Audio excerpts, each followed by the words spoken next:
Isa lang.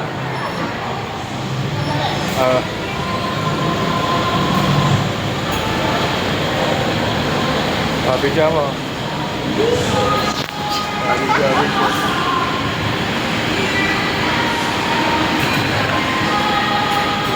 Yan ang wheelchair lift dito sa SM Carmona. Ayan, si Papa mo nauna, kasama si ate. Galing naman. Nak, pwede pala, may ganyan lang tayo sa PBCF, ano? Ayun, no? Oo. Oh, sunod naman dito naman si Auntie J naman. Okay na si ate, tsaka si Papa mo.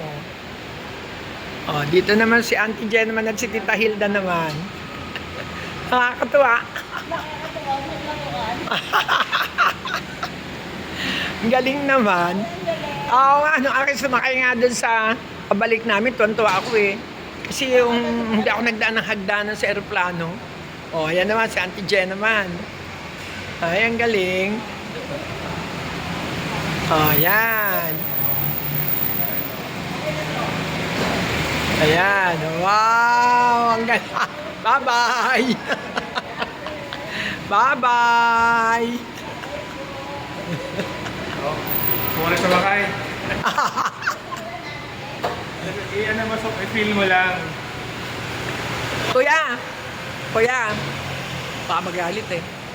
Laki ng wheelchair eh. Feel mo lang para malay mo sa church pa tayo magpalagay. Galing ano, ang baba na. Ay, hindi, mataas yun sa akin. Hindi, ganyan na pwede yan. Kaya. Gawin natin, kuya. Kaya kami din ah. Kuya, pwede ba ako? Hindi pwede? Ha? Pwede? Titignan ko lang anong pakiramdam.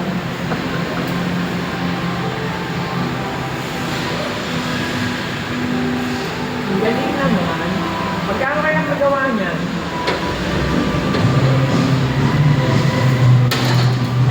Parang bumababa sa aeroplano.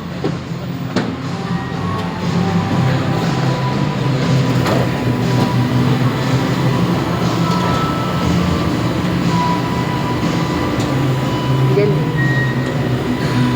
Ganda. Kuya, ba't kailangan meron ganito? Ba't sa ibang SM mo lang?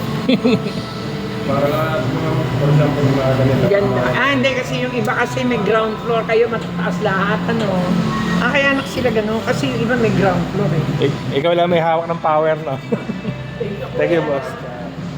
Thank you. Galing ah.